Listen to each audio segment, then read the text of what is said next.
My husband got my sister pregnant while we were trying for a baby. I'm writing this from my kitchen table at 2 a.m., listening to the rain hit my windows. The sound used to comfort me, but now it just reminds me of all those nights I lay awake wondering why something felt so wrong in my perfect life. It's been 8 months since everything imploded, and I finally feel ready to share what happened. Maybe it'll help someone else spot the signs I missed, or maybe it'll just help me finally close this chapter.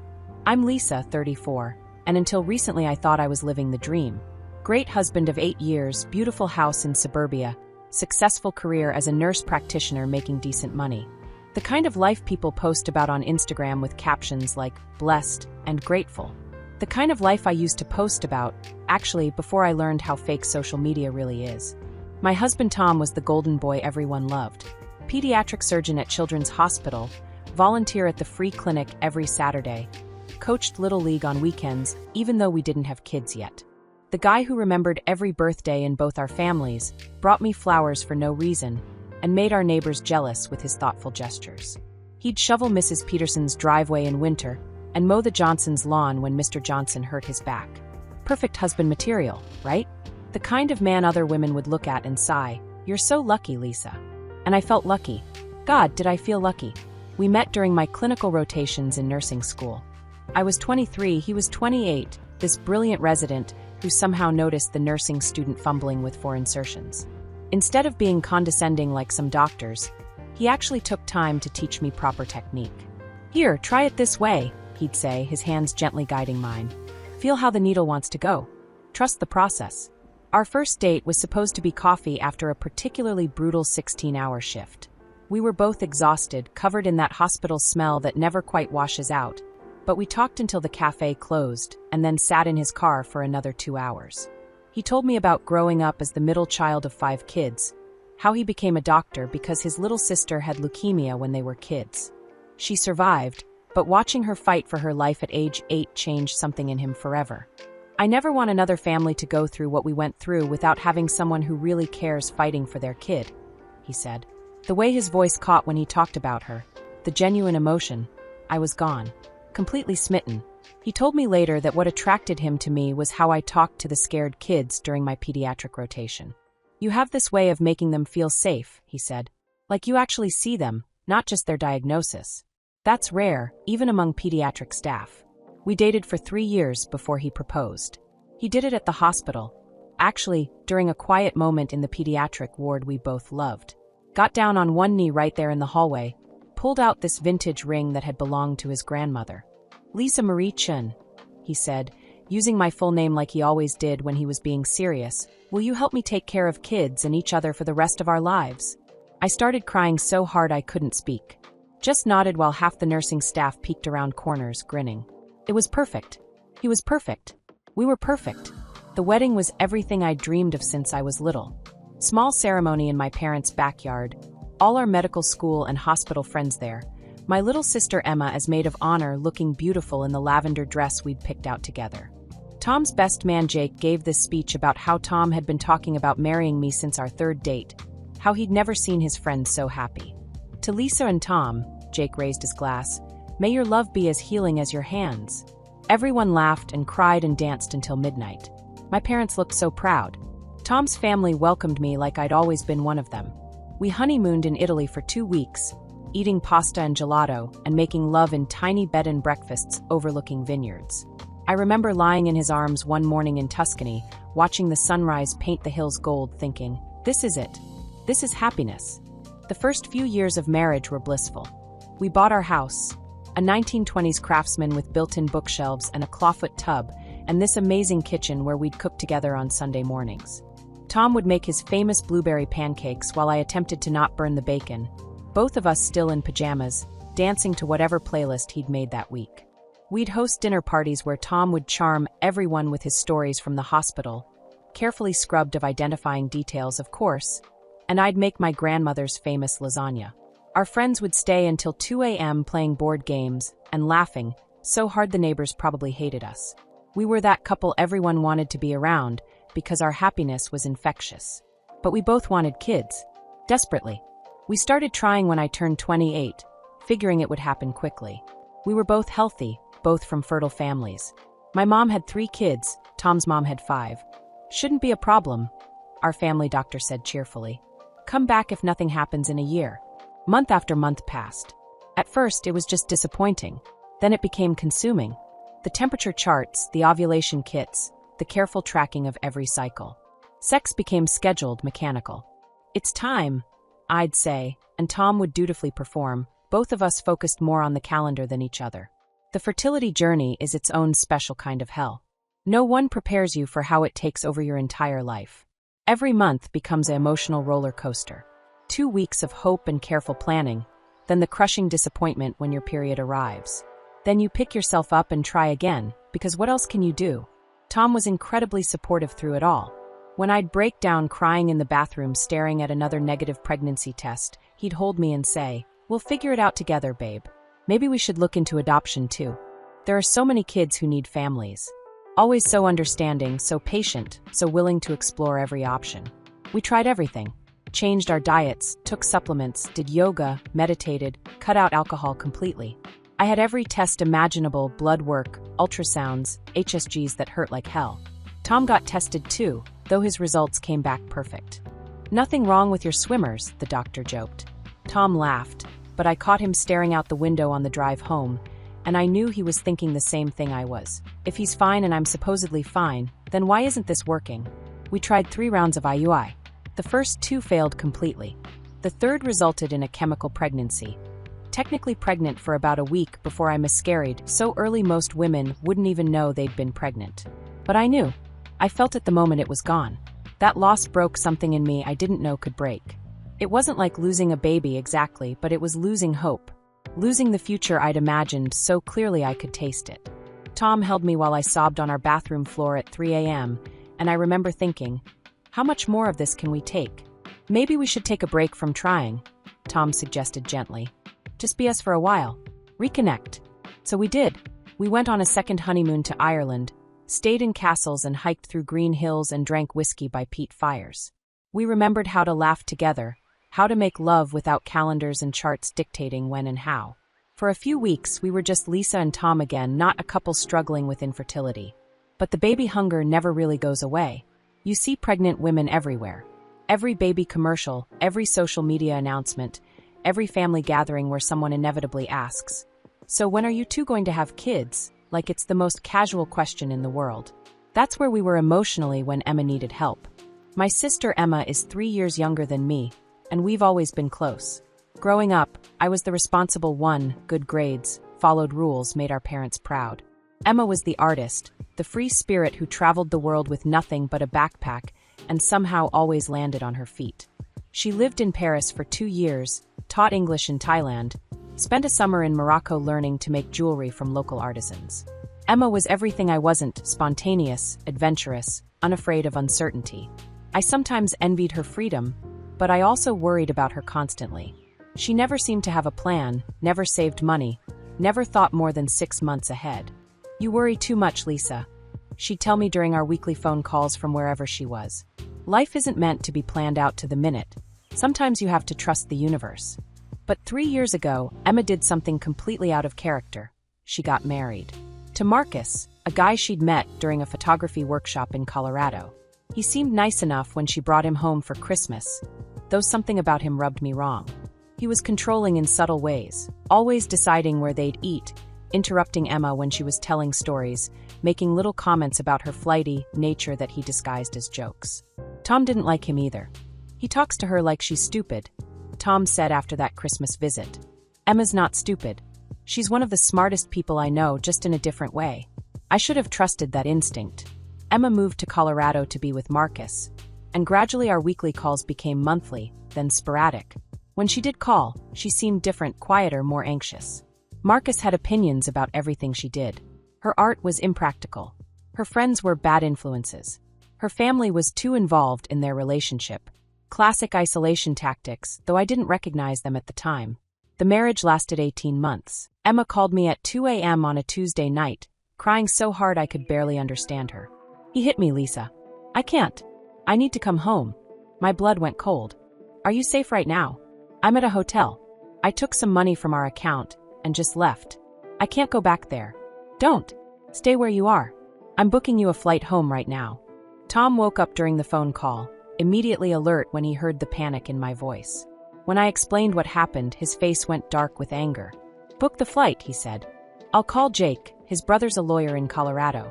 We'll make sure she has legal protection. Within 6 hours, we had Emma on a plane home. She arrived with 2 suitcases and a black eye she tried to cover with makeup. When I hugged her at the airport, I could feel how thin she'd gotten, how she flinched slightly when anyone moved too quickly near her. Marcus had done a number on her psychologically. He'd convinced her that her art was worthless, that her family didn't really care about her, that no one else would ever love her. He controlled their money, monitored her phone, isolated her from friends. The physical abuse was the final escalation, but the emotional abuse had been going on for over a year. I feel so stupid, Emma kept saying. How did I let this happen? I used to be strong. You are strong, Tom told her firmly. You got out. That took incredible courage. Emma needed a place to stay while getting back on her feet, so naturally we offered our guest room. Tom was enthusiastic about helping her out. Family is everything, he'd say. She needs us right now. We're going to help her remember who she really is. Emma was fragile when she first moved in, barely eating, jumping at loud sounds, having nightmares that would wake her up screaming. She'd been so confident and vibrant before Marcus, and now she was this scared, broken version of herself. It broke my heart. Tom was incredibly gentle with her, bringing her chamomile tea when she couldn't sleep, recommending therapists, giving her space to heal while also making sure she knew she was safe and loved. He'd leave little encouraging notes for her to find. Your art matters. You are braver than you know. This family loves you exactly as you are. At first, I was grateful. My sister was finally safe, and my husband was showing what a compassionate man he was. The 3 of us would have dinner together, watch movies, play board games.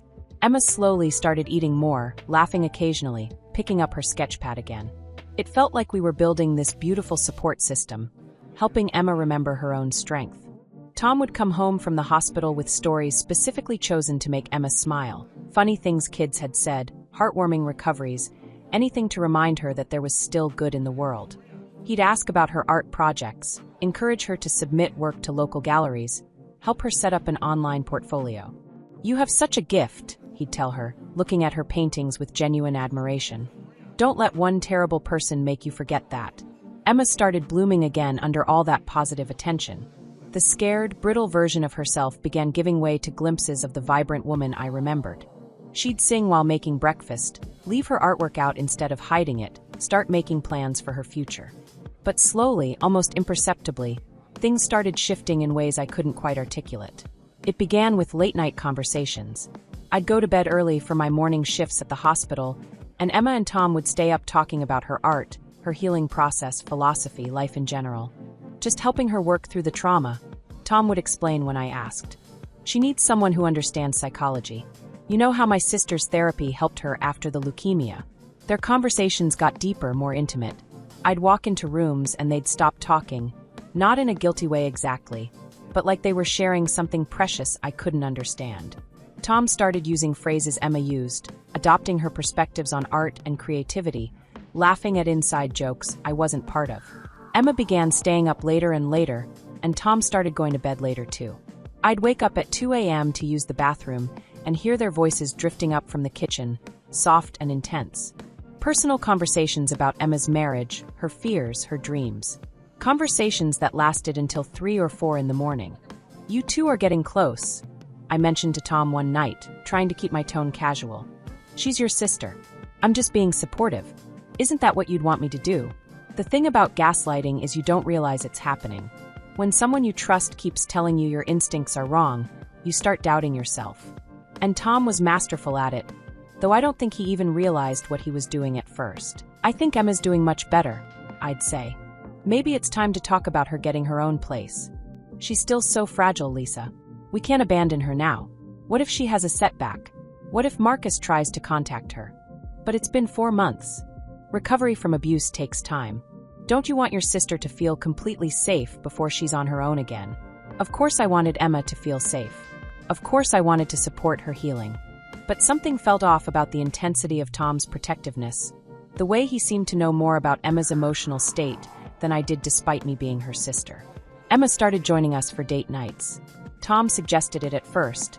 She shouldn't be alone on Saturday nights, it's when she gets most depressed, and I agreed because I wanted to include her. But our romantic dinners became group conversations. Our movie nights became Emma picking films Tom had never heard of, but was suddenly fascinated by. Our quiet evenings became Emma and Tom discussing art theory, while I felt increasingly like a third wheel in my own marriage. Then Emma started joining us for our fertility appointments. "I want to be there for you guys," she said when I mentioned my next appointment with the reproductive endocrinologist. For moral support. Tom thought it was wonderful that she cared so much. "Having family support makes such a difference in medical situations," he said.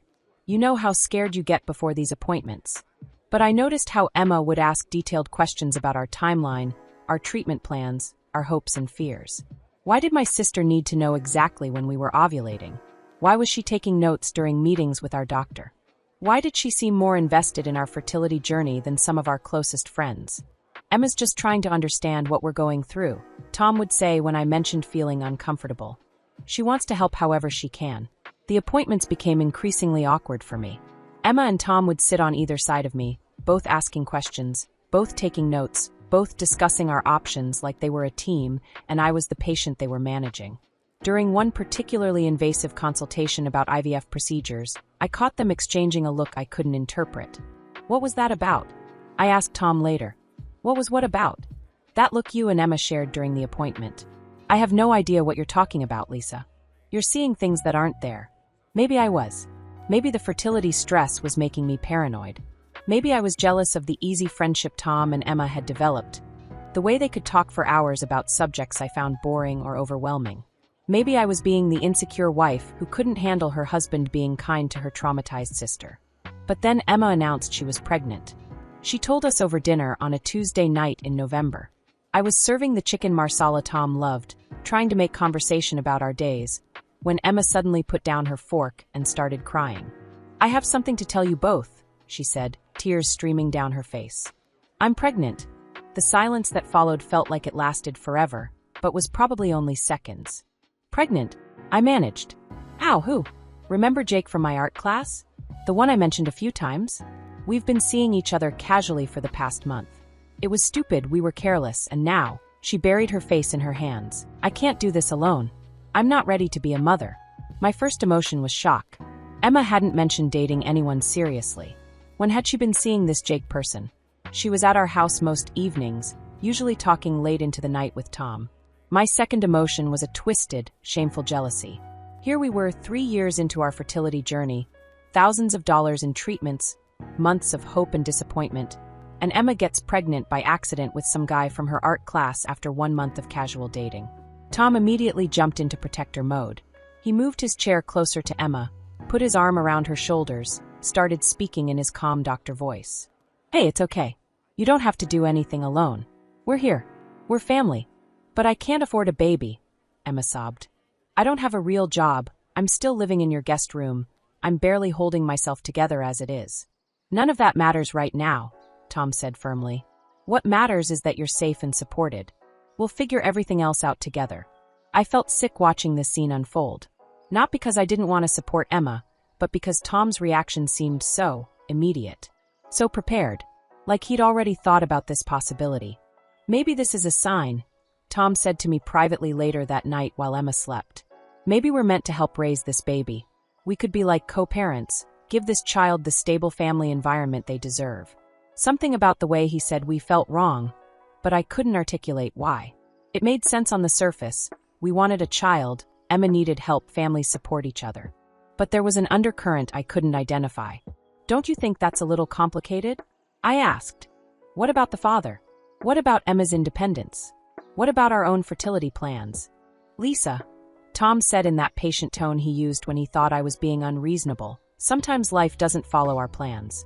Sometimes we have to be flexible, open to different possibilities. This baby is going to be our niece or nephew either way. Wouldn't you rather be actively involved than standing on the sidelines?" Emma decided to keep the baby, and Tom transformed into the most devoted soon-to-be uncle imaginable. He started driving her to every prenatal appointment, researching cribs and strollers, setting up the nursery in what was supposed to be our future child's room. "The baby will need us," he'd say when I expressed concerns about boundaries. "This might be our chance to be parents, even if it's not exactly the way we planned. He bought pregnancy books and read them cover to cover. He downloaded apps to track the baby's development and would excitedly tell me things like, "The baby's ears are fully formed now," or "Emma's entering her second trimester, the safest phase." Meanwhile, I felt like I was watching my husband fall in love with someone else's pregnancy while our own fertility journey took a back seat. When I brought up resuming IVF treatments, Tom suggested we wait until after Emma's situation is more stable. "We can't divide our attention between helping Emma and going through IVF," he said reasonably. "Both require so much emotional energy. Let's focus on being there for her right now, and we can revisit our options once the baby's here and Emma's settled." It made sense logically, but emotionally it felt like abandonment. We'd been trying for 3 years, and now we were putting our dreams on hold indefinitely to focus on Emma's unplanned pregnancy. I started working extra shifts at the hospital, partly for the money since Emma wasn't working and someone needed to cover increased grocery and utility bills, but mostly to avoid watching my husband play house with my pregnant sister. Being at the hospital was a relief. There I was Nurse Lisa, competent and needed and appreciated. Patients and families relied on me. Doctors respected my clinical judgment.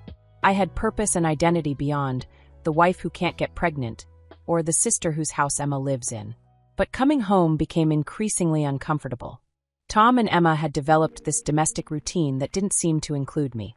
They'd cook dinner together while I was at work, clean up together, sit on the couch together watching Netflix. When I'd arrive home exhausted from a 12-hour shift, they'd look up like I was interrupting something. "How was work, honey?" Tom would ask, but his attention would drift back to Emma within minutes. They'd resume whatever conversation I'd interrupted, using shortcuts and inside references that left me feeling like an outsider. Emma started wearing Tom's old college sweatshirts, the ones that were too big for me but fit her perfectly. She'd curl up on the couch with her hands on her growing belly, and Tom would bring her tea without being asked, adjust the throw pillows behind her back, ask if she needed anything. The attentiveness that used to be directed at me was now focused entirely on Emma and her pregnancy. Tom, who used to bring me flowers randomly, now brought Emma special teas for morning sickness. Tom, who used to plan surprise date nights for us, now planned appointments and shopping trips for Emma. "I feel like I don't exist anymore," I confided to my friend Sarah during a rare lunch date. "It's like Tom cares more about Emma's pregnancy than our marriage." "Maybe he's just being supportive because she's been through so much," Sarah suggested. "And you know how Tom is about taking care of people. It's why you fell in love with him." She was right. Tom's caregiving nature was one of his most attractive qualities. But this felt different. More intense. More personal. The birth was scheduled for early June. As Emma's due date approached, Tom became increasingly anxious and excited. He took time off work, something he rarely did. He packed a hospital bag for Emma, mapped out the fastest route to the hospital, practiced breathing techniques with her. "You'd think he was the father," I joked to my mom during one of our phone calls. "He's just excited to be an uncle," Mom said. "Remember how involved Uncle Pete was when you were born? Some people just love babies." But Tom's involvement felt like more than uncle excitement. It felt possessive, protective in a way that went beyond family affection. Labor started on a Tuesday morning. Emma woke me up at 4 a.m., contractions 5 minutes apart.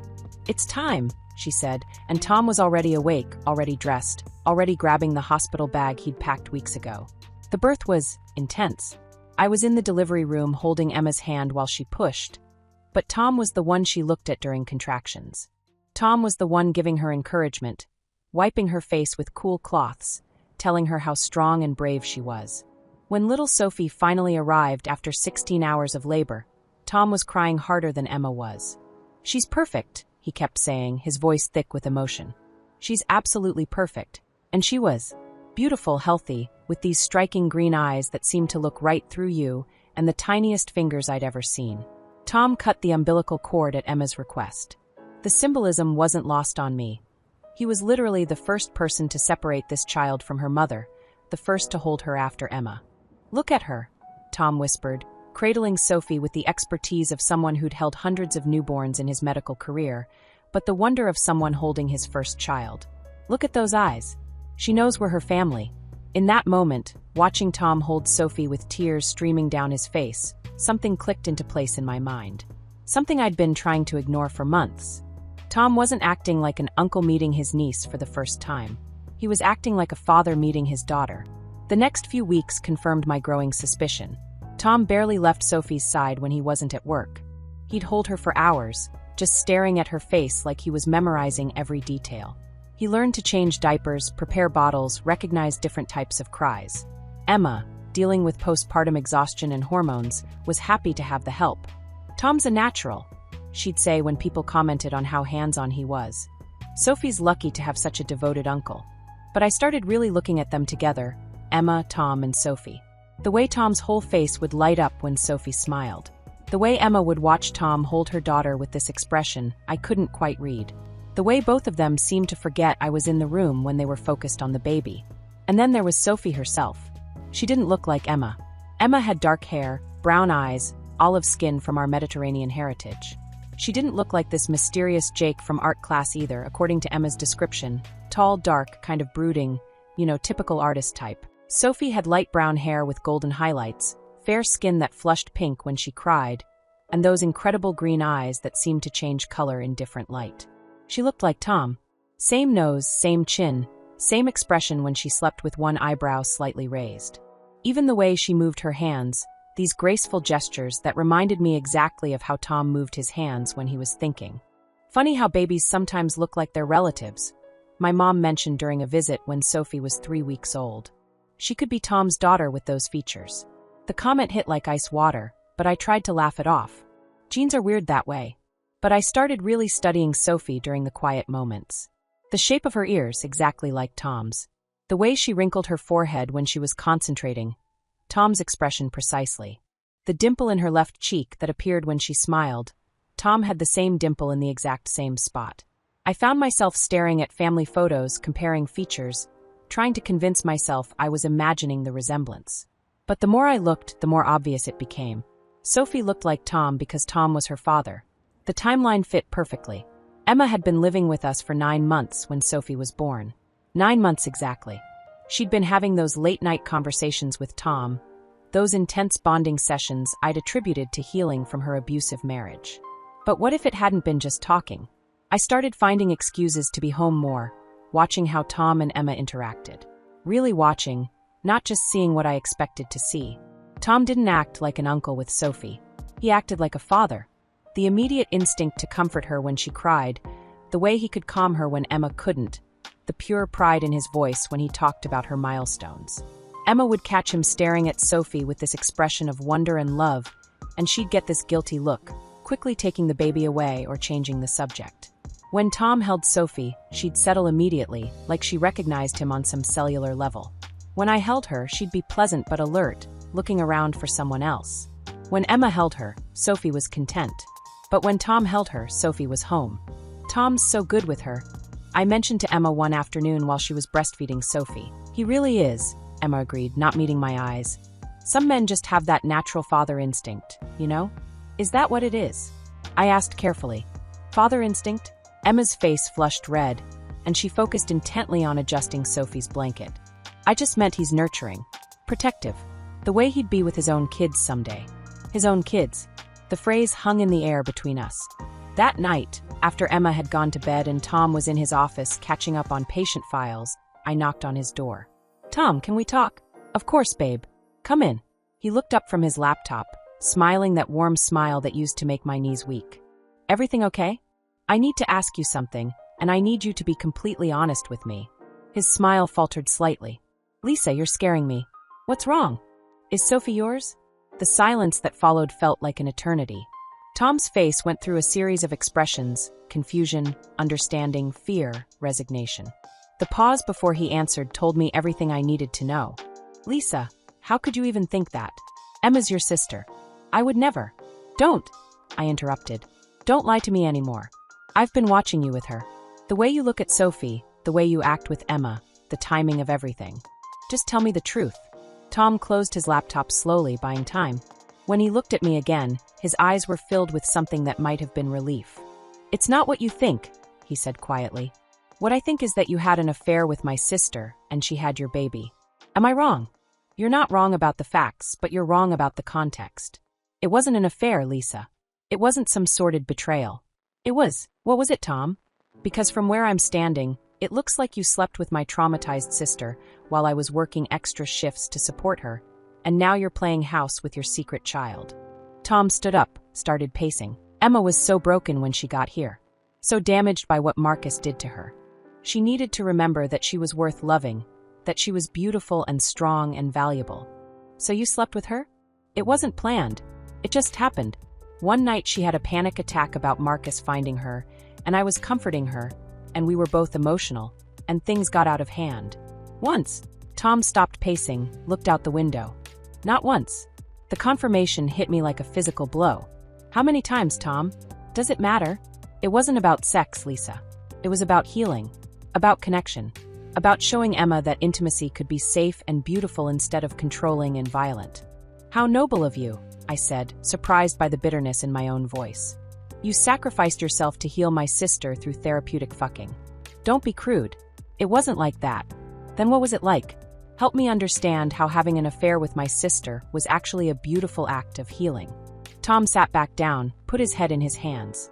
I don't expect you to understand, but Emma needed to feel desired, cherished, protected. She needed to remember what healthy intimacy felt like. And you needed to be the one to show her? She trusted me. She felt safe with me. After what she'd been through with Marcus, that was precious and rare. What about what I'd been through? What about our marriage? What about our fertility struggles and our plans and our future? Our future is still there, Lisa. This doesn't have to change anything between us. I stared at him in disbelief. Your sister-in-law had your baby, Tom. How does that not change everything? Because I love you. I married you. I chose you. Emma was a moment of compassion that got complicated, but you're my wife. You're my partner. You're who I want to build a life with. What about Sophie? Tom's entire demeanor softened. Sophie is innocent in all of this.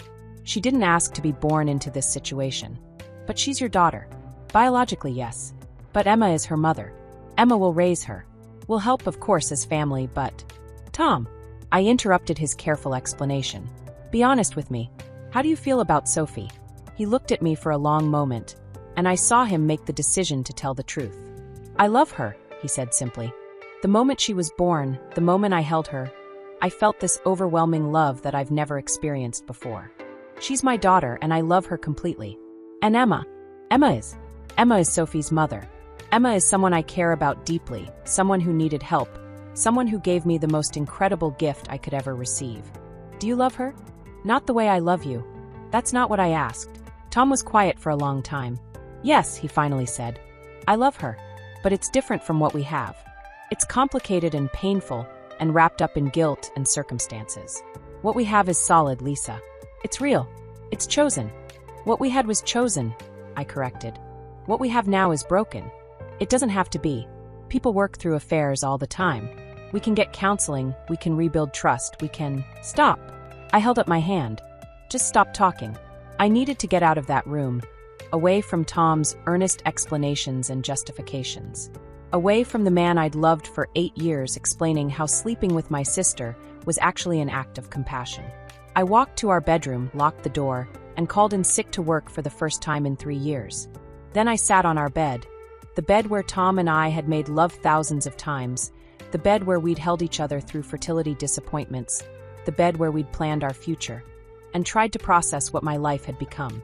My husband had an affair with my sister. My sister had his baby. They'd both lied to me for months, letting me believe some fictional Jake from art class was Sophie's father while I helped raise Tom's child, completely oblivious to the truth. The betrayal was layered like an onion. Each truth I peeled back revealed another hurt underneath. Tom's late-night conversations with Emma hadn't been therapeutic processing sessions. They'd been a relationship developing under my own roof. Emma's pregnancy wasn't an accident with some casual fling. It was the natural result of an ongoing affair with my husband. And Sophie, beautiful, innocent Sophie whom I'd already grown to love, wasn't my niece. She was my husband's daughter with my sister. My stepdaughter, technically, though that felt too clean a term for such a messy situation. I must have sat there for hours because the next thing I knew, Tom was knocking softly on the bedroom door. Lisa, please let me in. We need to talk about this. I can't, I called back. Not right now. Then when? We can't just pretend this conversation didn't happen. I don't know, Tom. I need time to think. How much time? Because Emma's asking questions about why you're upset and Sophie needs. Sophie needs her father, I said loudly enough for him to hear through the door. And Emma needs to figure out how to co-parent with her sister's husband. I need to figure out if I have a marriage worth saving. Silence from the other side of the door. That evening, I heard Tom talking to Emma in hushed tones downstairs. I caught fragments of their conversation, told her. Didn't mean for it to happen. What do we do now? What indeed? The next morning, I came downstairs to find Emma feeding Sophie in the kitchen while Tom made coffee. The picture of domestic tranquility, if you ignored the underlying dysfunction. Lisa, Emma started, her voice tentative. Tom told me you're upset about. Don't. I poured myself coffee, avoided looking at either of them. I can't do this right now. But we need to talk about it. About what happens now. About Sophie. What about Sophie? I asked, finally looking at my sister. Really looking at her. She's your daughter. You'll raise her. Tom will pay child support and have visitation rights. It's very civilized. It doesn't have to be like that, Emma said. We're family. We can work this out together. Family. I laughed, but there was no humor in it. Is that what we are? Tom set down his coffee mug. Lisa, I know you're hurt. Hurt? I interrupted. Tom, you had an affair with my sister. She had your baby. You both lied to me for months. I'm not hurt. I'm devastated. Sophie started fussing, and Tom immediately moved to take her from Emma. The automatic nature of the gesture, his instinct to comfort his daughter, hit me like a slap. I can't watch this, I said, grabbing my purse. I can't be in this house right now. I drove to my friend Sarah's house and finally told someone the whole truth. Sarah listened without judgment, bringing me tissues when I cried, wine when I stopped crying, and brutal honesty when I asked for advice. What do you want, Lisa? She asked after I'd finished explaining everything. Not what you think you should want, not what would make everyone else comfortable. What do you actually want? I want my old life back, I said immediately. I want the husband who was faithful, the sister I could trust, the future we'd planned. That's not an option anymore. So what's your second choice? I thought about it seriously. I want Tom to choose. Really choose. Either he wants to be married to me and we figure out how to handle his complicated situation with Emma, or he wants to be with Emma and Sophie, and I bow out gracefully. And if he chooses you, could you really get past this? I don't know. Maybe. People do recover from affairs, right? But this isn't just an affair. This is an affair with my sister that produced a child. That's a whole different level of complicated. What about Emma? Could you forgive her? That question hit harder than I expected. Emma had been my closest friend since childhood. We'd shared everything, clothes, secrets, dreams, fears. She'd been my maid of honor. I'd held her hair back when she was sick, celebrated every art show and travel adventure, been the first person she called when Marcus hurt her. I don't know, I admitted. Part of me understands how it happened. She was vulnerable. Tom was kind to her. They bonded over her healing process.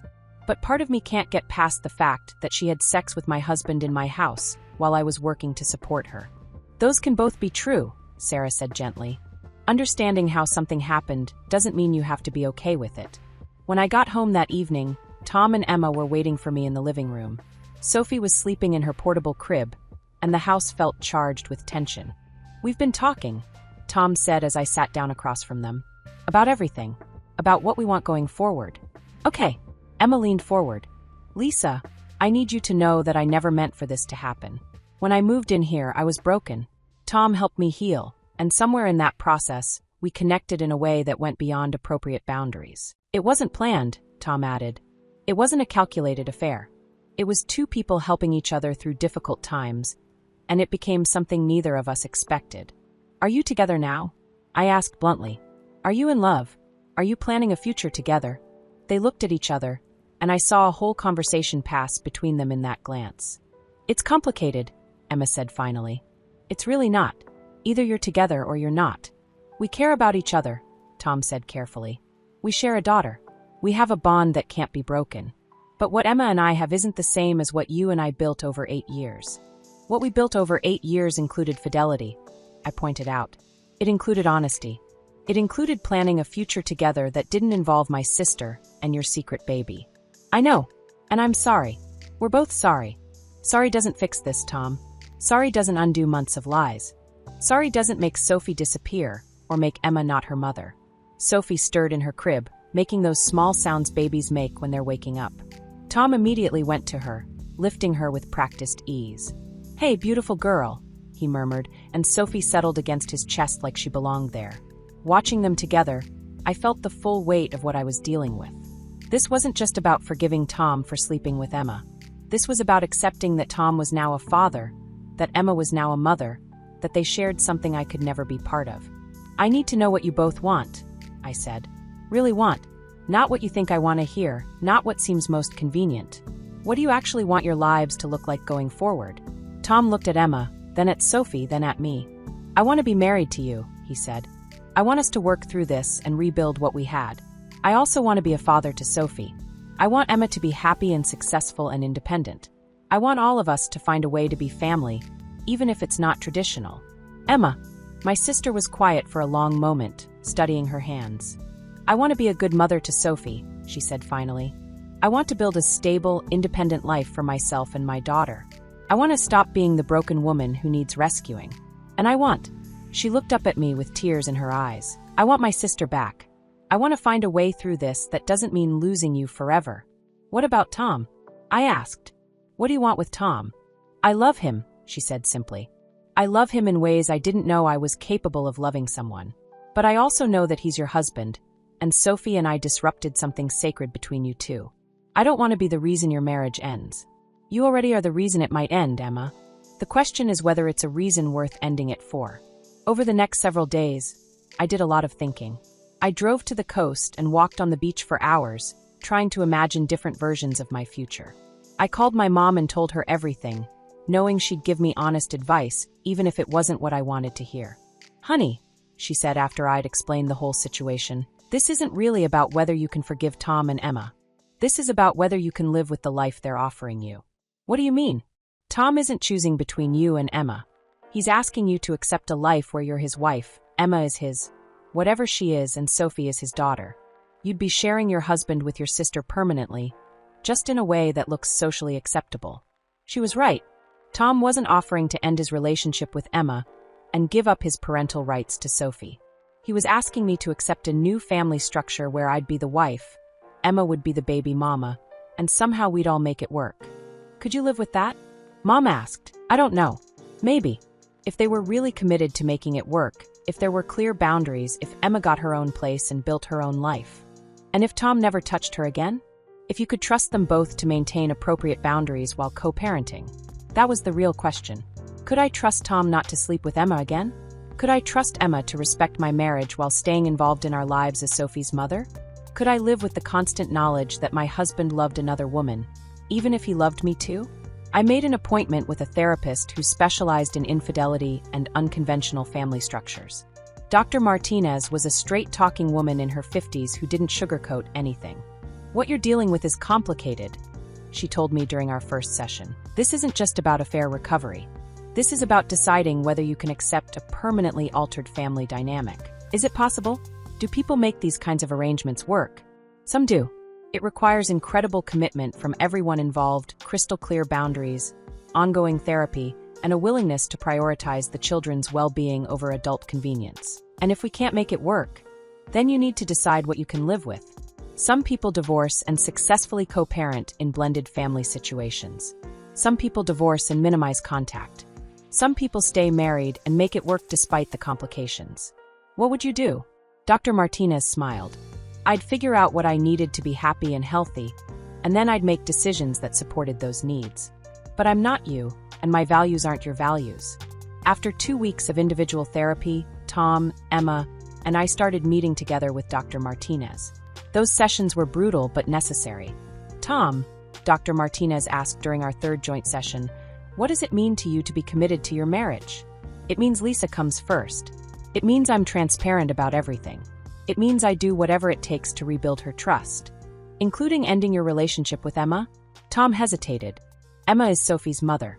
I can't end that relationship completely." "That's not what I asked. I asked if you'd end your romantic relationship with Emma." "We don't have a romantic relationship anymore." "That's also not what I asked.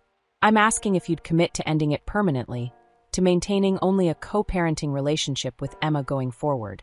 The pause before Tom answered told me everything I needed to know. "Yes," he said finally. "If that's what it takes to save my marriage, then yes." "Emma," Dr. Martinez turned to my sister. Are you willing to maintain only a co-parenting relationship with Tom? No more intimate conversations, no more emotional support beyond what's necessary for Sophie's well-being, no more of the connection you've been sharing. Emma looked stricken. Yes. If that's what Lisa needs. I'm not asking what Lisa needs. I'm asking what you're willing to do. It would be hard, Emma admitted. Tom and I have a connection that goes beyond co-parenting. But if it's hurting Lisa, if it's destroying her marriage, then yes. I'd be willing to step back. Dr. Martinez looked at me. Lisa, do you believe them? The question hung in the air. Did I believe that Tom could maintain purely co-parenting boundaries with the woman he'd had an affair with, the mother of his child? Did I believe Emma could step back from the man who'd helped her heal from abuse, who'd fathered her child, who'd been her primary emotional support for months? I want to believe them, I said honestly. But I don't know if it's realistic. They share a child. They'll be in each other's lives forever. And they have feelings for each other that go beyond co-parenting. So what would make it feel safer for you? I thought about it carefully. Emma would need to move out and establish her own independent life. Not just her own apartment, her own career, her own social circle, her own identity separate from our family. Clear boundaries around communication, interactions, decision-making about Sophie. What else? Complete transparency. I'd need to know about every conversation, every text, every interaction. At least at first, while trust is being rebuilt. And Tom, what would you need from him? The same transparency. And a commitment to prioritizing our marriage, even when it conflicts with what might be easier for Sophie or more comfortable for Emma. Tom nodded. I can do that. Even if it means missing some of Sophie's milestones, because respecting boundaries with Emma is more important than being at every bedtime? Tom's face showed the conflict. That would be hard. But yes, if that's what our marriage needs. Emma, what would you need to make this arrangement work for you? Security, Emma said immediately. Financial and emotional security. I can't be dependent on Lisa and Tom forever, but I also can't raise Sophie in poverty while Tom goes back to his comfortable life. What would security look like practically? Child support, obviously. Help with childcare so I can work or go back to school.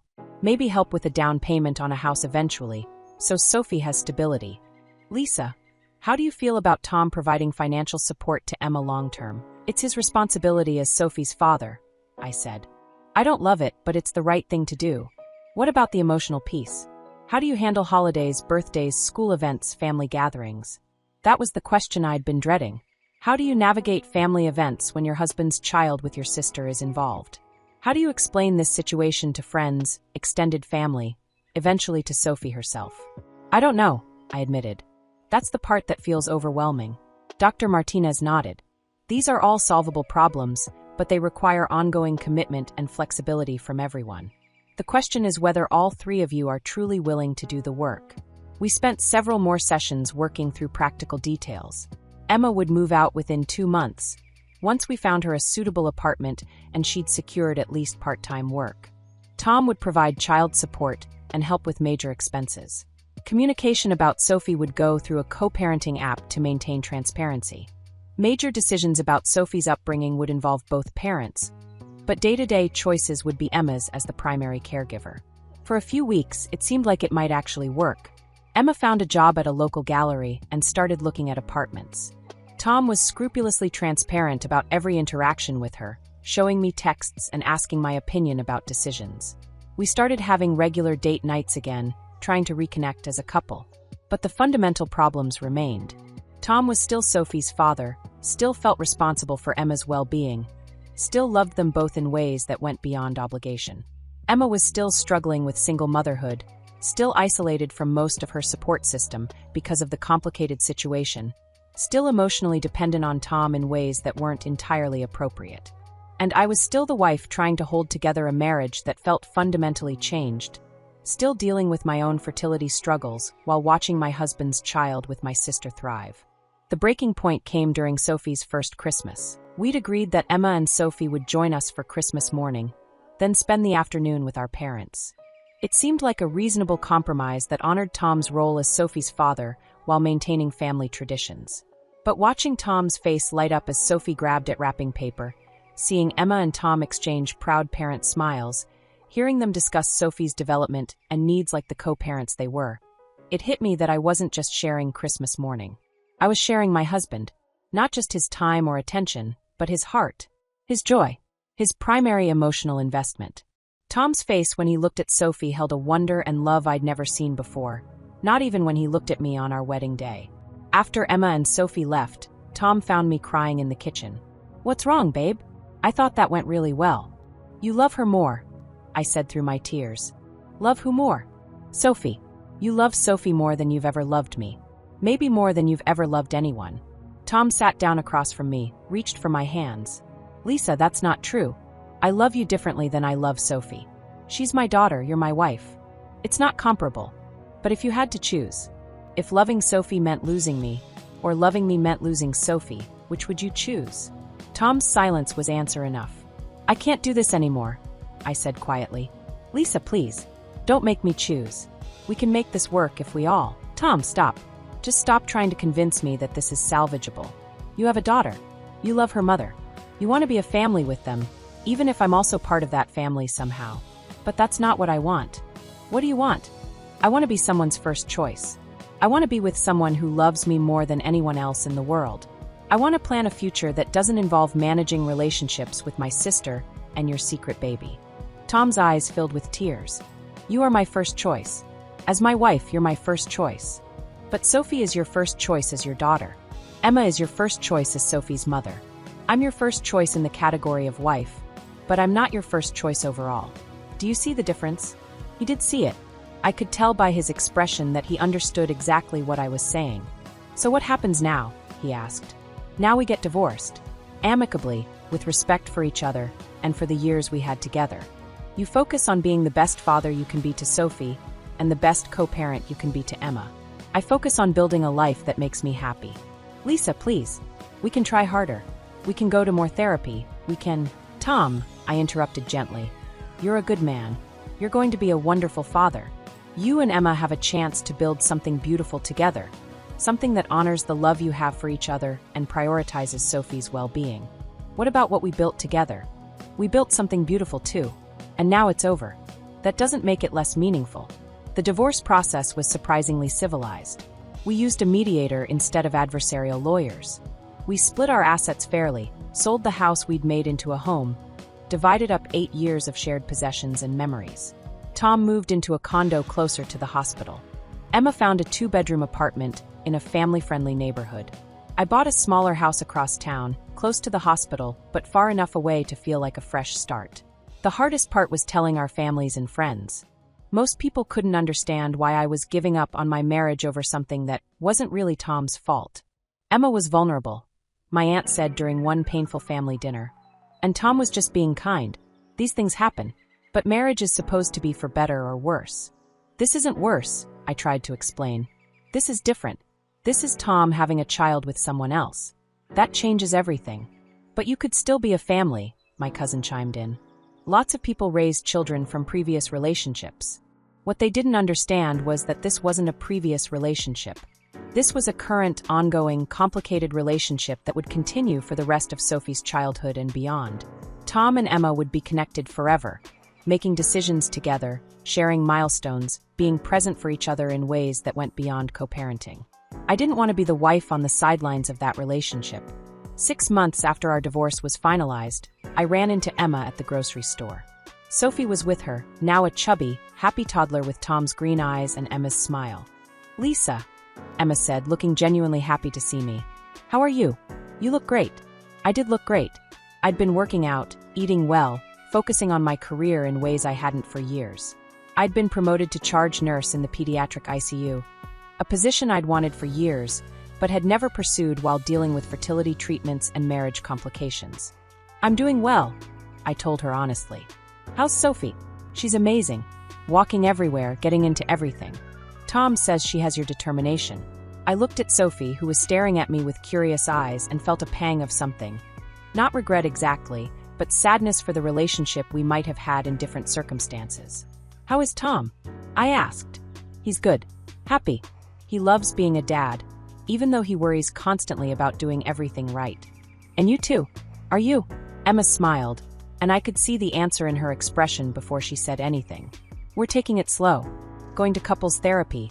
figuring out how to be partners instead of just co-parents. It's complicated, but we're committed to making it work for Sophie's sake and for our own. I'm glad, I said, and meant it. You deserve happiness, Emma. Both of you do. So do you, Lisa. I hope you know that what happened wasn't about you not being enough. You were always enough. This situation was about Tom and me being broken in ways that fit together, at least temporarily. Temporarily? The trauma bond, the healing process, the intense connection we had, Dr. Martinez says that was partly about the circumstances we met in.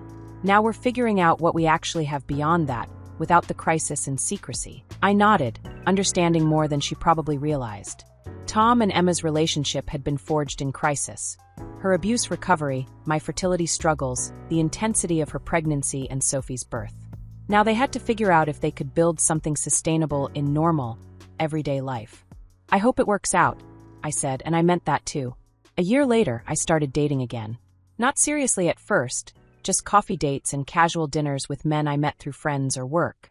It felt strange after 8 years with Tom, but also exciting in ways I'd forgotten were possible. I met Dr. David Chun, no relation despite the shared last name, at a medical conference. He was a pediatric oncologist from Portland, funny and kind and completely unencumbered by secret children or complicated ex-relationships. We talked for hours about work, travel, books, life goals that didn't involve managing other people's drama. On our third date, he asked about my divorce. It's complicated, I said, using the phrase that had become my standard response. Most divorces are, he said gently. You don't have to tell me details, but I'd like to understand what you learned from it, what you're looking for now. I thought about how to answer that honestly. I learned that love isn't always enough, I said finally. I learned that good people can make choices that hurt each other deeply. I learned that sometimes the best thing you can do for someone you love is let them go. What are you looking for now? Someone who chooses me first. Someone whose love for me doesn't have to compete with obligations or feelings for other people. Someone who wants to build something new together, instead of trying to fit me into a life that's already too complicated. David smiled. Those seem like reasonable expectations. We've been together for 6 months now, and it's different from what I had with Tom. Less intense, maybe, but also more peaceful. David and I are building something together from scratch, making decisions based on what we both want rather than what we can tolerate or what seems most responsible. Tom and Emma got married last month. I heard about it through mutual friends, not from them directly. They had a small ceremony, just immediate family and close friends. Sophie was the flower girl, apparently, toddling down the aisle in a white dress while everyone cried. I felt a twinge when I heard the news, but not of jealousy exactly. More like closure. They'd chosen each other, fully and publicly. They were building the family they wanted with the child they created together. I was building the life I wanted with someone who chose me the same way. My mom asked if I regretted my decision, if I wondered what might have been if I'd tried harder to make it work. No, I told her honestly. I'm not sorry I left. I'm sorry about how it all happened, sorry for the pain everyone went through, sorry Sophie will grow up with this complicated origin story. But I'm not sorry I chose to prioritize my own happiness. Do you think you'll have children with David? Maybe. We're taking it slow, figuring out what we both want. But if we do have kids, they'll be planned and wanted and celebrated by two people who chose each other first. 2 years after the divorce, I'm in a good place. I love my job. I have a beautiful relationship with David. I've rebuilt my friendships and my sense of self. I still see Emma occasionally at family events, and it's cordial but distant. We're not sisters the way we used to be, but we're not enemies either. Tom and I exchange brief pleasantries when we run into each other at the hospital. He looks happy, settled in a way he never quite seemed when we were married. Emma looks stronger, more confident, like the woman she was before Marcus broke her down. Sophie is thriving with 2 parents who love her completely, even if their path to parenthood was unconventional.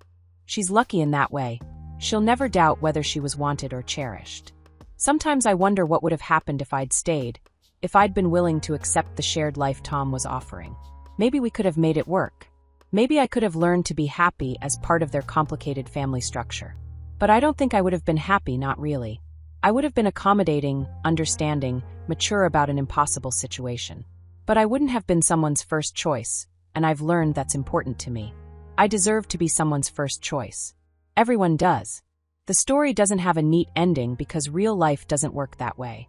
Tom and Emma are building their life together, day by day, figuring out how to be partners and parents while carrying the complicated history of how they got together. I'm building my life with David, learning to trust again, planning a future that feels entirely our own. Sometimes the most courageous thing you can do is admit that love isn't enough, that good intentions can't fix fundamental incompatibilities, that walking away doesn't make you a quitter. It makes you someone who values their own well-being enough to choose it. I chose myself. It was the hardest and best decision I've ever made. If you're reading this and recognizing pieces of your own story, trust your instincts, trust your needs. Trust that you deserve a love that doesn't require you to shrink or accommodate or accept less than what fulfills you. Sometimes the most loving thing you can do is let go. For them, and for yourself.